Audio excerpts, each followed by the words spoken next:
The match is effectively over, but nobody in the stadium realizes it yet. I want you to look at the time code on the screen. It is 4-3 in the deciding set. The player on the near side, let's call her the server, has just won 3 games in a row. She is locked in. Her feet are light, her racket head speed is peaking, and the crowd is screaming her name. She has all the momentum. The biology of her body is perfectly primed for victory. Now shift your eyes to the player on the far side, the returner. She is gasping for air. Her shoulders are slumped. She has lost the last 8 points consecutively. She looks at her box. Her coach gives a subtle, almost imperceptible nod, a touch of the hat, a shift in posture, and then she raises her hand. She isn't walking to the service line to play the next point. She is walking to the umpire's chair. She touches her lower back, or maybe her upper thigh. It doesn't matter where she touches. The umpire picks up the phone, and just like that, the match is frozen. This is not an injury.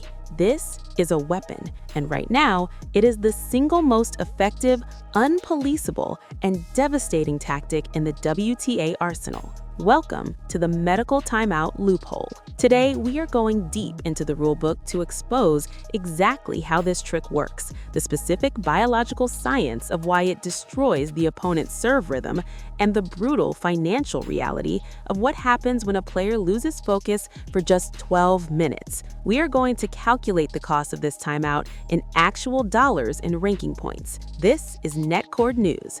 Let's break it down. To understand why this is ruining the tour, we first have to look at the 3-minute myth. If you are a casual fan, or even if you watch every slam, you probably think a medical timeout lasts 3 minutes. The commentators say it constantly. The rulebook says it. Section 4, subsection C of the WTA official rulebook states clearly, a player is allowed 1 medical timeout of 3 minutes for a treatable medical condition. 3 minutes. That sounds fair. That's barely enough time to grab a drink and towel off. If that were true, we wouldn't be making this video. But that is a lie. The rulebook actually separates the timeout into 2 distinct, unrelated phases: evaluation and treatment. The 3-minute clock only starts when the physio actually begins applying treatment, the moment the tape touches the skin or the massage begins. But the evaluation phase, the time it takes for the physio to walk slowly onto the court,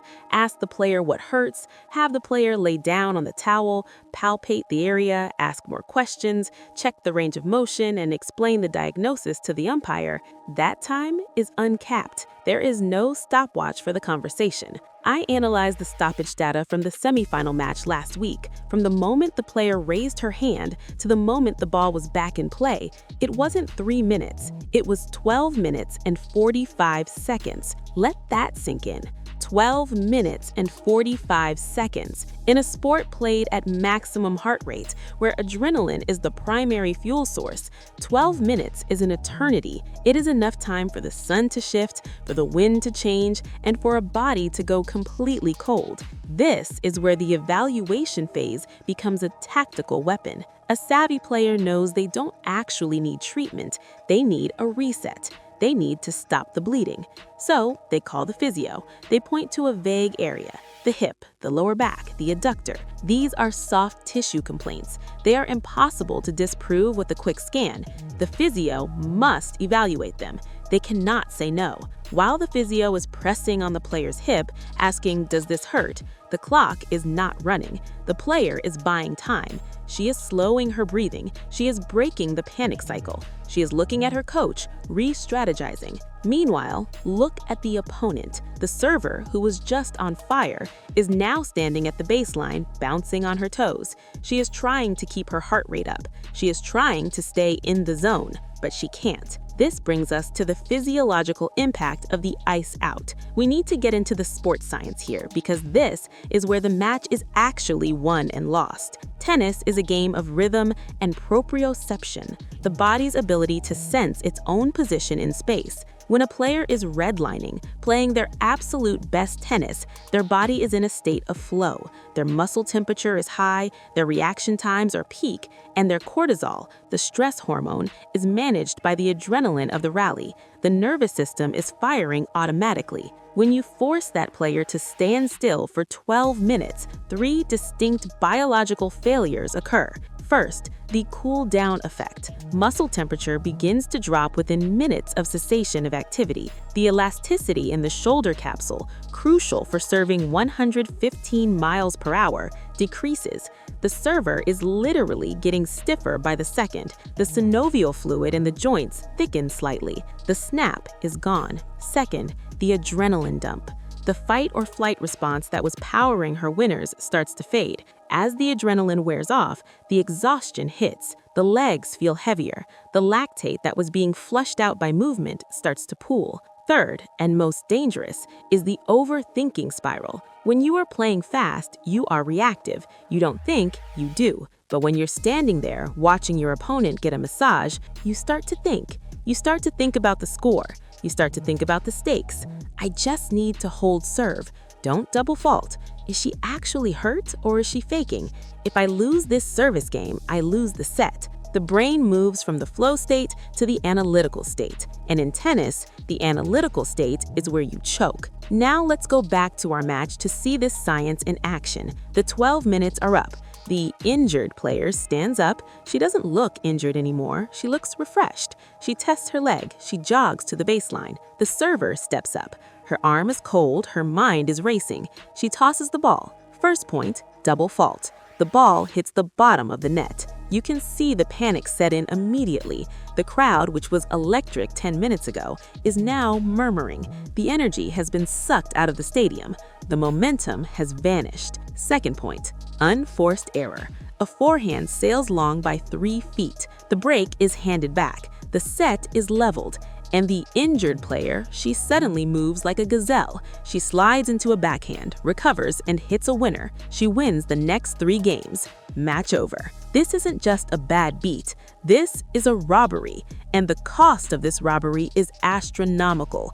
We need to talk about the ranking math, because fans usually ignore this, but the players obsess over it. Let's say this happened in the quarterfinals of a WTA 1000 event, like Cincinnati or Rome. The difference between losing in the quarters and winning the tournament is 815 points. To put that in perspective, 815 points is the difference between being world number 4 and world number 7. Why does that specific drop matter? If you are number 4, you are a top 4 seed at the Grand Slams. That means you cannot face the world number 1, 2, or 3 until the semifinals. You have a protected path.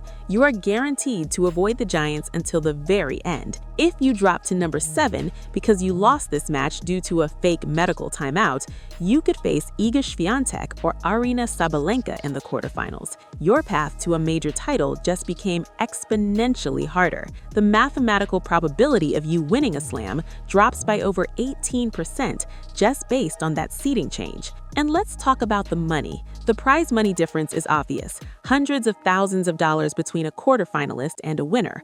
But the endorsement contracts are where the real damage is done. Nike, Adidas, Wilson, Head, their contracts are performance-based. They have strictly defined ranking bonus clauses. A player might have a clause that pays them a $500,000 bonus if they finish the year in the top 5. If that medical timeout causes a loss and that loss drops them to number 6, that 12-minute break just cost them $500,000. So why does the WTA allow this? Why is the rule so vague? Why don't the umpires stop it? The uncomfortable truth is that the umpires are handcuffed. An umpire is not a doctor. If a player says, "My leg hurts," the umpire cannot say, "No, it doesn't." They have no choice but to call the trainer. If they denied a medical timeout and the player actually did tear a muscle, the liability for the tour would be massive. The players know this. They know the umpire is powerless. There is also the cramp pivot. A few years ago, the rules were tightened regarding cramps. You generally cannot take a medical timeout solely for cramping, because cramping is considered a loss of physical conditioning. It's your fault for not being fit enough to find it. So, players stopped calling it cramping. Now they call it acute muscle pain or neural tightness. They use medical buzzwords that bypass the cramp rule. They have adapted their language to exploit the loophole. And then there is the television aspect. When a match is fast, it's hard to monetize. A 6-1, 6-1 blowout is a disaster for advertisers. They need airtime. They need ad slots. A medical timeout, while annoying for purists, is a guaranteed commercial block. It is 3 to 5 minutes of ad revenue for the broadcaster. There is very little financial incentive for the networks to pressure the tour to crack down on extended evaluations, because frankly, the networks don't mind the break, but the players do. If you watch the handshake at the net after these matches, you see the tension. The cold handshake is becoming more common. Players are calling it out in press conferences, but they are careful. They use words like gamesmanship or interesting timing. They know that if they complain too loudly, they look like sore losers. But the data doesn't lie.